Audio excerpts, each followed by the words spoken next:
Estamos en el 98.7, estamos poniendo la mañana en camino. Nos acompaña, tal cual lo habíamos anunciado, el profesor Germán Aller. Él es docente, grado 5 en Derecho Penal. ¿También grado 5 en Criminología? Es distinto, porque Criminología, al ser una materia optativa, no llega a la posibilidad de grado 5. Entonces bien. Soy grado 3, que es lo más que tenemos. ¿Y dictás clases en qué universidad? No dicto. Imparto. No, pero está bien, dictar es correcto. No, pero me gusta el juego semántico, porque a ver, son palabras. Si lo decís es porque venís desde un lugar y vas hacia un lugar. Exacto, ¿no? Porque uno se formó en muy buena medida recibiendo clases dictadas y las clases tienen que ser impartidas, donde el profesor obviamente guía, dirige, en fin, administra. A veces tiene la parte antipática de tener que acortar alguno, pero es mucho mejor compartir, impartir, etc. Pero mira, no saco la pata del lazo, me gusta. Y mucho más, porque tampoco podemos hacer juicios anacrónicos. Es probable que en algún momento donde el conocimiento más reducido, más acotado, y de verdad que estaba en manos de muy pocos, la expresión dictar aplicara un poco más. Si fuera más es que era correcta. Era correcta. Ya sé que fue una linda chanza, pero la acepto. Sí. Igual te voy a decir una cosa, ¿no? Pero hoy día que el conocimiento, porque llegar a lo que dice tal cosa, eso lo hace cualquiera en realidad. Sí, y además el conocimiento es esquivo, relativo, provisorio, dinámico, etcétera. Nada es absoluto. Pero hay una cosa que, aunque estemos medio fuera de tema, pero es muy lindo. En realidad, eso no quita que todo docente, en general, no puedo decir todo el mundo, pero en general, el buen docente también reconoce el valor, la importancia y que a veces hay que hacerlo de dar una buena clase magistral. Bueno, lo que no quiere decir nada dictatorial, pero la buena clase magistral uno la escucha a veces y la pucha, vale la pena. Germán, yo no tengo formación terciaria, digamos, clásica, porque bueno, las circunstancias me llevaron a que ingresara a Teatro El Galpón. Fuiste por otro camino. Exacto, un camino más corto. Exacto. pero en todo caso, sí, a propósito de la clase magisterial, yo las veces que lo he disfrutado, porque he seguido estudiando y tomando cursos en otros lados, el advertir que quien está allí, no desde un lugar ni de la soberbia, ni del autoritarismo, pero sí claramente de la solidez y el compromiso profesional y ético con su, literal, materia, la exposición y el desarrollo de el compartir sus conocimientos me produce casi una emoción estética. Sí. Es decir, es estético, porque no es solo visual. Claro, por eso utilizo la palabra, claro, que me resulta muy agradable de protagonizar desde ese lugar, porque como el principio ético es de cierta horizontalidad, no me deja en un lugar mínimo, sino me deja en un lugar potencialmente máximo. Yo estoy de acuerdo contigo. Es hermoso de vivir, ¿eh? Como escucha, digamos, como quien asiste a algo, porque además a uno le sigue encantando escuchar buenas charlas. Incluso te digo una cosa, también hay que ver las situaciones en su contexto. Uno piensa en determinados ámbitos, sea universitarios o cualquier otro de la enseñanza, donde tenés un grupo reducido, 10, 15 personas o 20, y la clase tiene un color distinto. Ahora, cuando te llegás a una universidad masiva y tenés más de 100 personas en un aula, es evidente que va a tener tramos en los que inequívocamente tenés que manejarte impartiendo una clase en la que vas diciendo cosas vos, y bueno, quien quiere intervenir, interviene, pero que obviamente hay que llevarla por otro canal. Y sin embargo, no he logrado que respondas en qué lugar desarrollas tu labor docente para dictar clases. Me olvidé de eso. Que así hubiera sido. Bueno, en la Universidad de la República, porque la sigla UDELAR la utilizo, pero nunca me ha gustado, no me gusta poner mucho las siglas. También, nunca me convenció, me parece un practicismo que ahorrar tanta palabra no es bueno a veces. Universidad de la República es más bonito. Bueno, que en una época fue Universidad Mayor de la República, y en una época se llamó incluso Universidad de Montevideo, en tiempos muy remotos. Fueron los nombres que ha tenido. Recuerdo que... Fue una disputa que hubo, además. Cuando la Universidad de Montevideo decide llamarse, hubo gente que... Sí. Después se laudó el tema correctamente, no hay problema. Pero bueno, Universidad de la República... Caso, bien por la Universidad de Montevideo que tomó el nombre, del mismo modo que el shopping.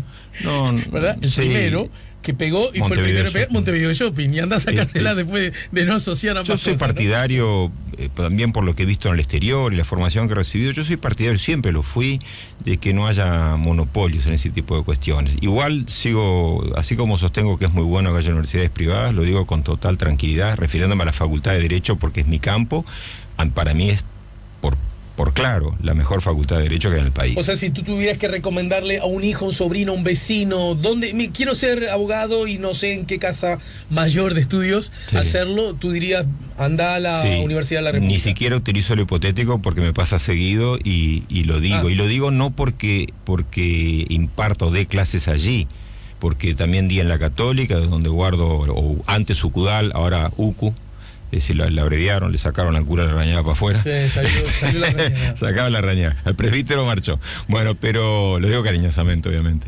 Pero di clases ahí, tengo muy buenos recuerdos, pero sigo y doy clases esporádicamente cuando me invitan de posgrado en la UEM, Universidad de Montevideo, así que, y estoy abierto a todo eso, y sigo insistiendo que la mejor formación en Derecho de grado se recibe sin ningún tipo de duda en la Universidad de la República. Y paralelamente coordino una maestría en Ciencias Criminológicos Forenses en la UDE, Universidad de la Empresa, que es una experiencia muy interesante.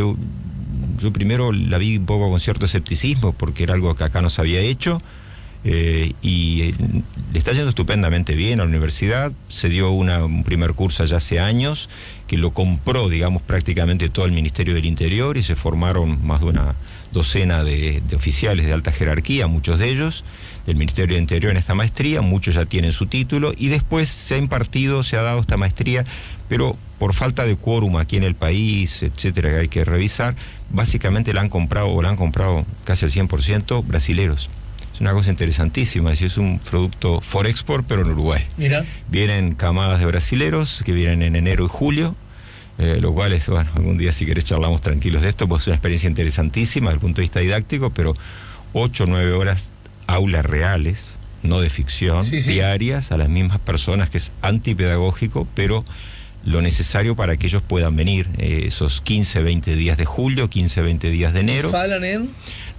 Ellos hablan en español, en portugués, en brasilero, salvo los que sepan español, y nosotros les damos las clases en un español que entiendan, digamos, pero en español, porque entiendo que también es un compromiso nuestro que ellos, así sea de manera coloquial y amable, pero vayan aprendiendo nuestro idioma. Del mismo modo que... Como cuando uno va a Alemania y tenés que aprender alemán. Pero usando el mismo ejemplo, ¿no? Claro. Tantos uruguayos que van a universidades del Brasil a estudiar, ¿no? Y tienen que aprenderlo, y es lo correcto. Entonces, no lo ahorcás. El profesor, ponele que no... Ahí va, se la ayuda. La ayuda, sí. El brasilero tiene un gran problema con la palabra desarrollo.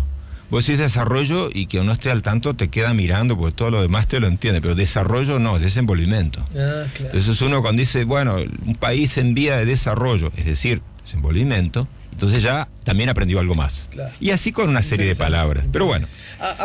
A mí me gustaría que, y en tu condición de, porque vos sos abogado, ¿no es cierto? Sí. Y en tu condición de abogado, ¿ejercés haces ¿cómo le llaman? El libre ejercicio de la abogacía, eso. Ejercicio liberal, como quieras llamarle. Sí, yo ejerzo en materia penal, exclusivamente en materia penal.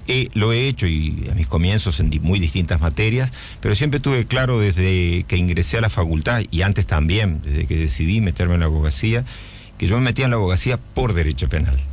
Es decir, no es una vocación que se fue forjando, sino al revés. Que yo sabía que quería eso. El médico que quiere ser pediatra, digamos. Exacto. El muchacho ese que dice, yo quiero ser pediatra. Estudié muchas cosas. Por lo tanto se recibe de médico antes. Yo estudié muchas cosas de derecho que me parecen fascinantes, pero que a mí no me seducen, no me atraen, y que las estudié porque era un requisito.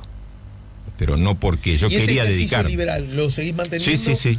¿Y lo combinás con tu condición de docente? Tarea harto difícil porque tengo mucha actividad en lo docente, muchas horas, entonces la abogacía liberal la practico con ciertas limitaciones, quizás antes más que ahora, en fin, porque tengo más responsabilidades, pero sí, efectivamente lo hago, además es indispensable hasta por un tema de vida. Te propongo ir a la pausa y al regreso a ver si podemos... ¿Puedo aceptar o rechazar o ir a la pausa?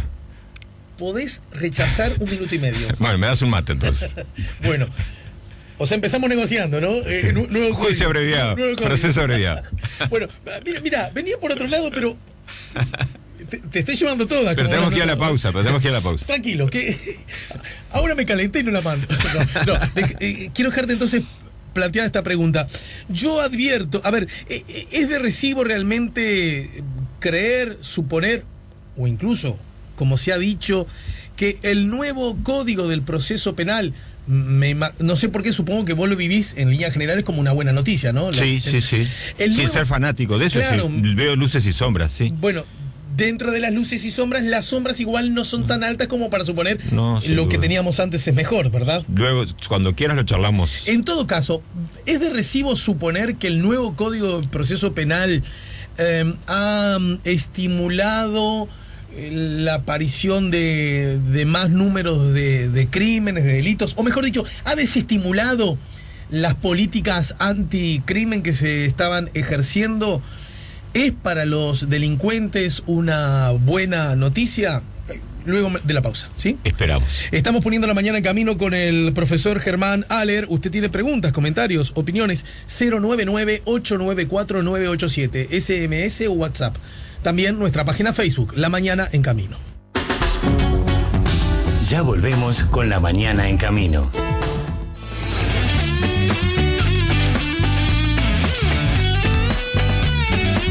Estamos poniendo La Mañana en Camino. Le preguntaba al profesor doctor Germán Haller. Saca un poco los títulos, no tanto títulos.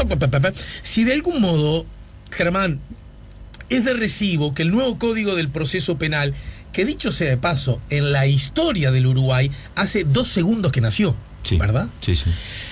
Sea el responsable como se le ha querido ver por algunos, y curiosamente, por derecha, por izquierda, afines al gobierno, y el propio en contra del gobierno, y el propio ministro del Interior, decir que de alguna manera ha sido o se está transformando en una buena noticia para el delito o para los delincuentes. Sí, una breve información, si se quiere, para mí indispensable. Nosotros teníamos previo, no a este código, sino al anterior, al de 1980, un viejo código de fines del siglo XIX, que rigió durante 101 años, si no recuerdo mal, que era el viejo código, digo viejo para que quede bien claro que es muy antiguo, de instrucción criminal, que había que superarlo. Ese código se eliminó y se instituyó en tiempo de la dictadura, en 1980, el código que nos rigió hasta hace días atrás, desde hasta noviembre del año pasado. Ese código, el código de 1980, de proceso penal, no código penal, ya empezando a responder algo de lo que me decís lateralmente. Código de proceso penal, ese código era un código que es verdad que solucionaba algunos problemas del anterior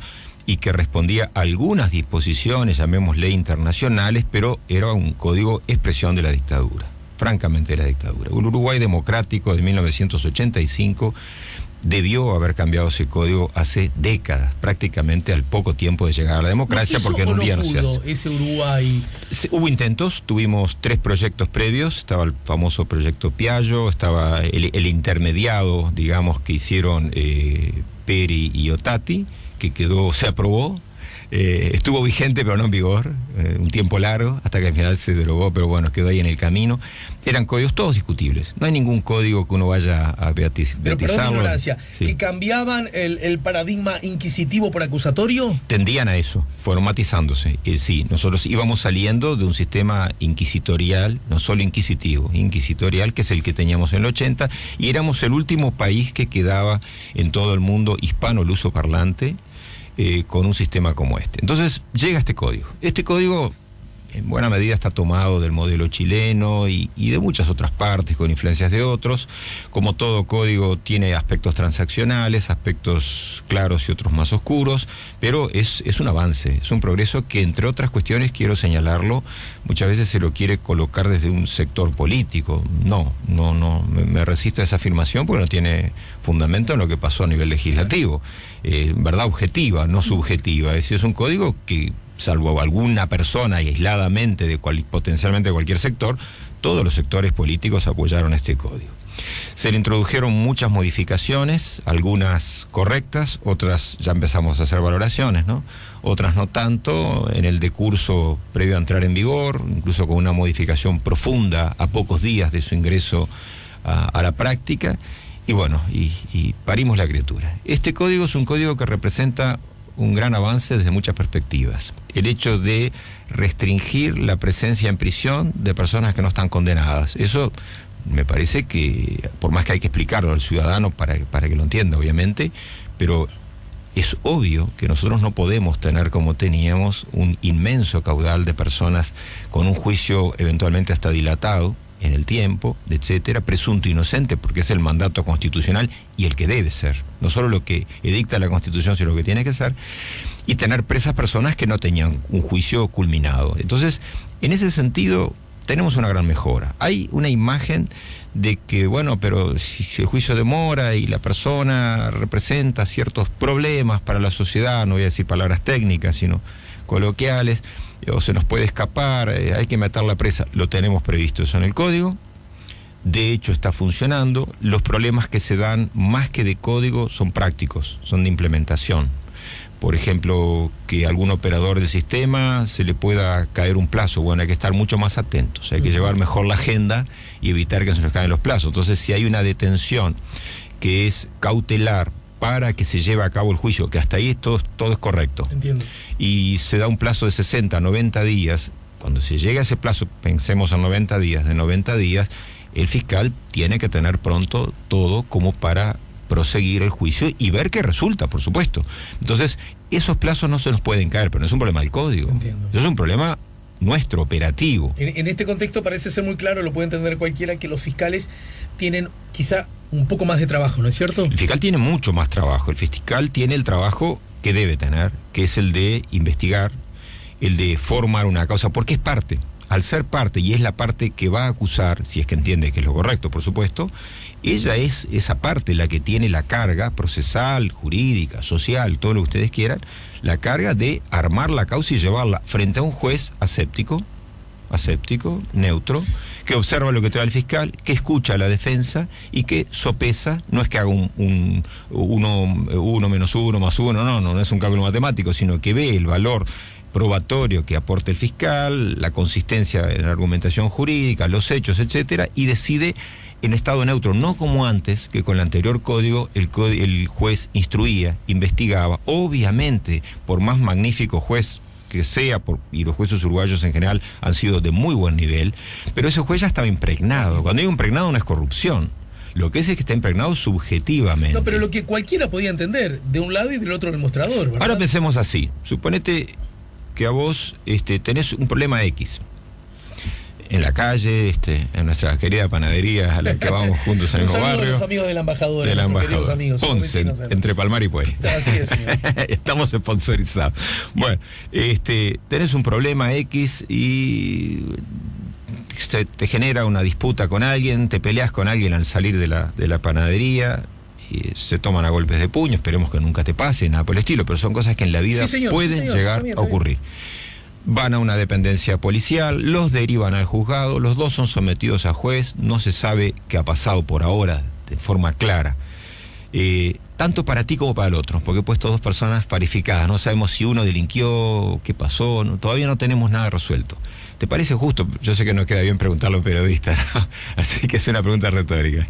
¿Te parece justo, te parece bien que los dos vayan presos? O esperemos, porque no creo que representes vos un peligro social. No me parece. Nunca has tenido una situación análoga y nada por el estilo. ¿Te parece bien que vayas preso semanas o meses, o a veces un año, lo que fuese, para dilucidar si tenés que estar preso? Claro. En los dos casos. Tanto, y yo no sé ahora qué hiciste o qué no hiciste tú. Solo eso sé, ya no ocurre. No tiene que ocurrir. Pero sin embargo, el que mató el otro día a su ex mujer, militar retirado, y también le quitó la vida al policía, y todo indica también hizo un intento, o por lo menos se enfrentó al segundo policía. Lo hubiese matado, factiblemente.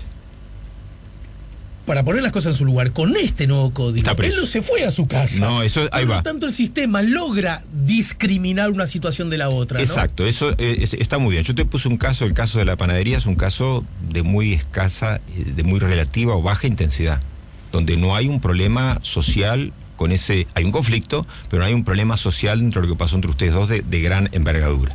Es distinto cuando hablamos de un delito de gran dimensión, pensemos desde una rapiña, un secuestro, homicidios, lesiones muy graves, etcétera, etcétera, o este caso que decís tremendo, atroz. Entonces ahí tenemos un circuito que claramente permite, que es lo que se ha hecho aquí, internar al individuo en estado reclusorio, es decir, está preso, no está penado, no está condenado, tendrá, yo no recuerdo el plazo, supongo que serán 90 días que formalizarse la audiencia. Además, creo que el sistema le permite que se recupera porque fue lesionado por el policía, justamente por el segundo policía, está internado, bueno, perfecto. Por ahora ya está. No, ahora sí. No. Pero... Quería decir para la narración de los hechos, que estamos frente a un sistema que humanamente entiende las condiciones, aún del potencial victimario, ¿no? Que me parece que es lo que tiene que ser. Que habla bien de nosotros los humanos, ¿no? Claro, porque nosotros, hay una cosa que también me parece importante destacar. Si nosotros vamos a tratar a esos, digamos palabras que son quizás duras, ¿no? Esos tremendos delincuentes, si los vamos a tratar con la bestialidad con que ellos han tratado a sus víctimas o nos tratan a nosotros, si los tratamos de esa manera, somos como ellos. Es decir, la primera diferencia la tenemos que hacer desde el punto de vista humano. Esto quiere decir una especie de empatía por el delincuente o romanticismos, utopías, de ninguna manera. Esa persona tiene que estar presa y es correcto que esté presa, como es correcto que tú no hubieses estado, pero nada que te haya puesto a ti, ¿no?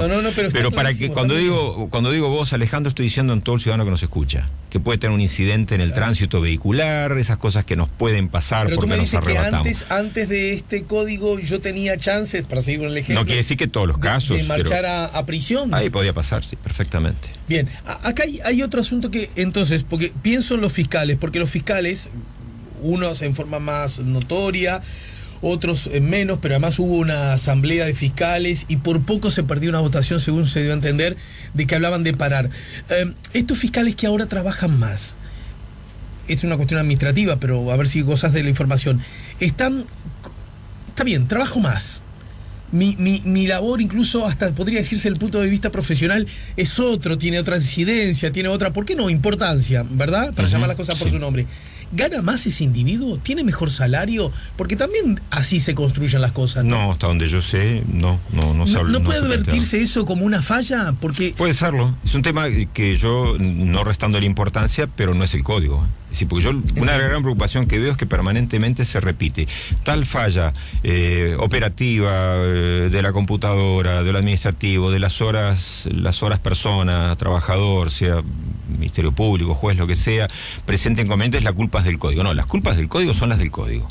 Y podemos hablar de las del código. Y seguramente tiene sobras. Pero esta no. Claro, pero esta no. Es decir, los fiscales tienen un problema perfectamente entendible en el que les asiste razón en sostener que están ultra cargados de horario, de trabajo, como también otrora lo estaban los jueces, y que hacen bien los fiscales en no resignarse a ello. Yo estoy de acuerdo con esos planteos del Ministerio Público, de los fiscales, que uno los escucha y con algún matiz yo diría, tienen razón, abiertamente. Ahora, eso no es un problema del código. El código, en ninguna parte del código establece las cuestiones de horario del fiscal y nada por el estilo, es una cuestión interna de administración, es un problema de gestión. Salgo de la baldosa, pero sigo caminando en la misma vereda.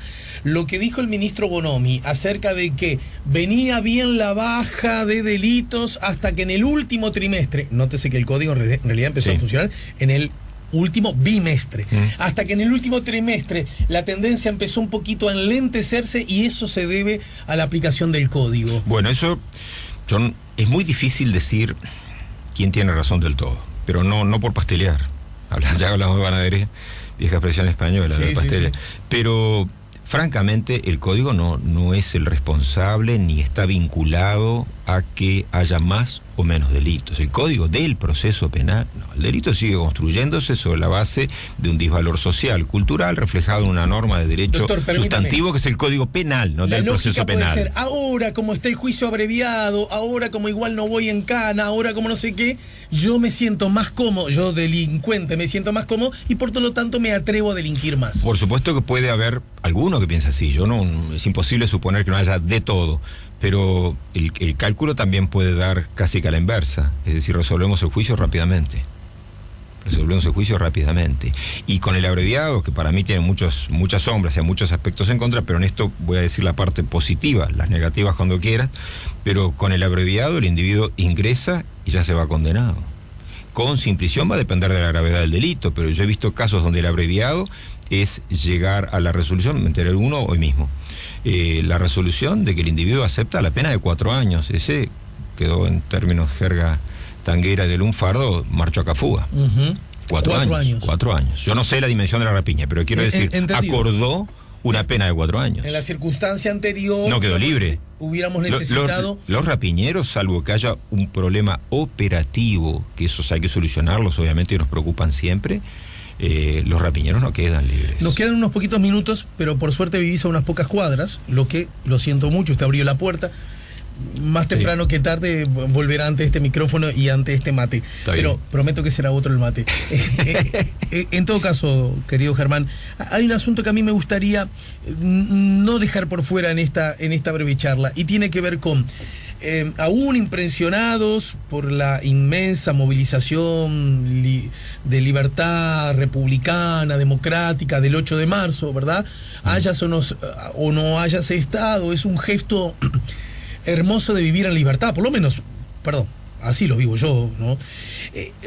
Hay asuntos que a mí me gustaría tratar de poner de una perspectiva más técnica, más académica, puntos sobre las IES. Uruguay ahora tiene femicidio. Y hoy más temprano escuchaba, pero casi en forma a prepo, ¿no? Ven que, porque este año siguen siendo muchos los casos de femicidio, a pesar de que ya existe la ley de femicidio, ¿no? Algo así como que la ley no sirve porque, vean ustedes, los hombres, hay hombres que siguen matando mujeres, ¿no? ¿En qué medida una ley de esa naturaleza puede ayudar a bajar el número de femicidios? ¿O en qué medida el gesto simbólico que significa la existencia de esa ley puede contribuir para generar condiciones culturales para que a la larga ese delito se vea disminuido? Bien, lo primero, no estuve en el acto o actividad, o como quieras llamarle, del 8M o 8 de marzo, porque el nombre no sé cuál es el correcto del todo, pero sí mandé un saludo que me pidieron de la ALPEC, la Asociación Latinoamericana de Derecho Penal y Criminología, por ese tema. Yo no soy mucho de esas manifestaciones, eso, pero es un tema no de pensamiento, sino casi que de comodidad, no ando mucho en eso. Pero no importa, para el caso estoy de acuerdo básicamente con la plataforma, aunque no con todos los extremos. No comparto, aun cuando haya una gran base de razón, el punitivismo, el exceso de punitivismo, porque, y ya empezó a responder el otro tema, no es la solución. Cuando se discutió lo del femicidio, y yo sé que no tengo mucho tiempo, así que voy a andar un poco rápido, me cortás si no, cuando se discutió teníamos, como recordarás, dos modelos a seguir. Uno, la agravante de femicidio, que termina haciéndose en forma ecléctica, pero la agravante, o una ley integral, que es lo que sale, pero con un delito autónomo, que no es lo que se consagró. Es decir, se mixturó, y de dos proyectos se transformó en uno. Esto es un planteo objetivo, ¿no? Una ley integral sobre todo el tema de la mujer, de la violencia, etcétera, etcétera, que contempla no el modelo inicial del delito autónomo, sino la agravante para el delito, por ejemplo, del homicidio. Bien, quiero advertir, yo ni fui ni soy partidario de tener una construcción de femicidio. Y no voy a decir lo cómodo que tú me decías recién, porque me parece muy cómodo, ¿no? Claro. Decía, ¿sabes? Tenía razón. ¿Vieron? Es broma, chupate esa mandarina. No creo que sea así, porque sigo pensando exactamente igual respecto de cualquier otra figura, en general, con alguna excepción. La construcción jurídico-penal de lo que defina como delito, incrementando la pena de lo que ya era delito, no abate criminalidad. Pero no en el femicidio, ni en la rapiña, ni en el homicidio. Tomemos otro ejemplo que sirve de comparativo y que hay que discutirlo 20.000 veces más: el copamiento. Cuando se creó el copamiento, que era fruto también de otra cuestión de la dictadura, etcétera, etcétera, que venía ocultando esas figuras, en democracia en el 95 se legisla sobre el delito de copamiento porque era un azote brutal para la ciudadanía. No cuestiono que era una conducta gravísima, ya era delito, era un delito de rapiña con más privación de libertad. ¿Cambió algo desde el punto de vista estadístico en ese sentido? No. En este caso, el femicidio, hay una expectativa sensata, científica, de que porque existe un agravante que ponga un mínimo de 15 años de pena, que me parece que ahí hay un gran error jurídico, pero bueno, es un tema discutible y opinable, que por eso vamos a tener menos asesinatos, crímenes contra mujeres. Mi respuesta es inequívocamente que no. Entonces, desde el punto de vista estadístico no se va a reflejar.